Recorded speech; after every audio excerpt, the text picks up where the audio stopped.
All right, we're back in the garage, back with Casper. Now, I got my new wheels and tires mounted. Those are just sitting on there for now. But you can see I've already gotten a little bit done. And I'm gonna show you why we're forced into this issue. Now, I know there's guys that get 315s and 305s. They stuff them in there. I could deal with that, you know, bring it out just a hair more. But the problem with this truck specifically is that I plan to put a decent amount of weight in the bed and go on road trips.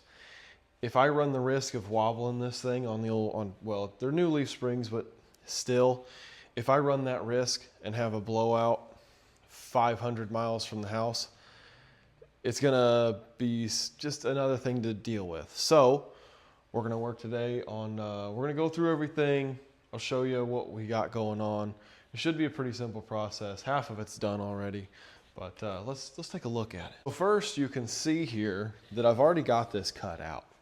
Now, the best thing you can do for yourself is get a line laser, even if it's a cheap one. It really helps. You can get a good straight cut across this, which comes in key. And I've already scuffed the paint just in that line. Once I kind of had that, I redid my line, made my cut, and chopped this thing out. Now, I then went to the junkyard and found a Dodge. You can see I just sawzalled them out, but then I went back through and recut this. Now, if you cut these fenders out like this, you really should make some kind of divot or mark or something so that you can get some straight lines across here, because I struggle with that. I forgot to do it before I got them out of the truck, and then of course getting a good straight line across the whole thing was kind of a nightmare. But we're gonna get this thing fitted up, make sure that it's pretty well even. We're gonna get some welds on this guy, and this should go relatively well. So I don't know, we'll take a look at that. Okay, you can see what we have going on here. Now, I will just, I have to kind of prep this a little bit more. I'm going to fit this up, see how straight or how flush all of this is. And like, we have a little gap right here. So I'll probably come through, take a little bit more off of this. I think this bevels out a little bit. So we're gonna take a little bit off of this, make sure that this is at least close enough to where it'll be an easy little weld, which that isn't that bad. That's probably fine if I stick it in there. But the more that I start welding on this, it's gonna be hard to close a gap without wrapping this thing around. I want it to be pretty flat through there. So we're gonna keep working on this just a little bit, take some off of here, take a little bit right here. And you know, I've scuffed most of the paint off this thing. Honestly, if some of it flakes off, I'm not that worried about it. It'll just match better. So we're gonna mess with this, see if we can get something tacked in the fender well, and it should go pretty good. So see if we can get this thing knocked out.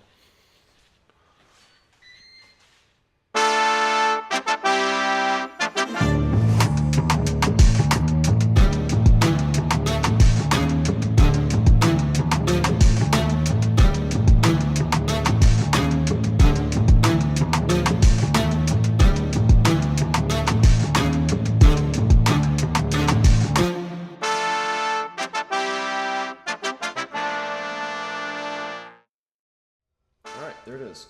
So it's not perfect, but it's close, and close is good enough. So now that we're fitted up here pretty good, I'm just gonna trace around the fender just with a pencil, push this guy in a little bit to keep this evened up. But just trace around this. We're gonna cut this whole thing out. First we gotta use the cutoff wheel, and then there's a couple bed supports in there. We're gonna have to get the Sawzall after them. But yeah, we're gonna get this thing chopped out and cleaned up around the edge. Gotta get a flap disc in there, clean all this up so we can lay a couple beads, and then we can seam seal it later. But yeah, it's time to start chopping.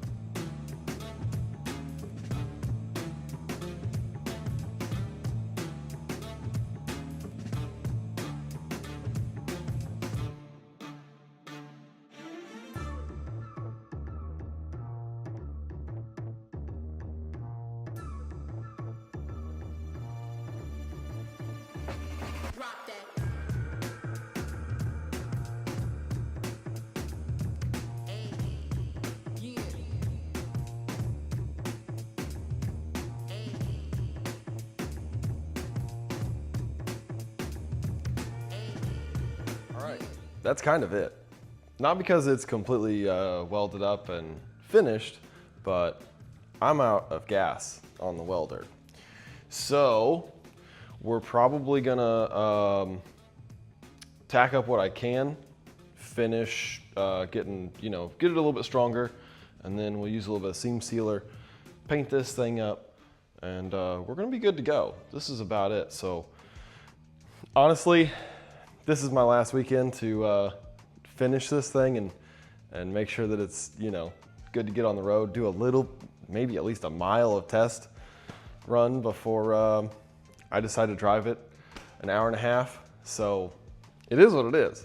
The rest of the truck doesn't look great anyway. So what am I worried about? They work, I got clearance, so we're good to go. Honestly, I'm gonna finish off the gas that I have left, tack a few more spots, and this is gonna be good enough for now. We're gonna get some seam sealer on it, get some primer on it, and run it. So I got a little bit of tacking to do, a little bit of grinding to do, but for now, I'm gonna take a break. It's lunchtime, and before I finish up everything, I got a couple peppers. I got like 50 cents worth of peppers. I'm gonna make some stuffed peppers. I got some barbecue chicken I'm gonna warm up, throw this in the air fryer. Anyway, that's it for now. I'm gonna cook lunch. I'm gonna do some odds and ends, finish off the gas that I got left in the welder. That's gonna be it. We're gonna do a little steam port something, I don't know, a little odds and ends. Whatever I can get done with this weekend. Maybe even get the drive shaft in it and put a couple miles on the rig, because we gotta be ready. I gotta drive this thing next weekend, so that's gonna be it. So I'm signing off.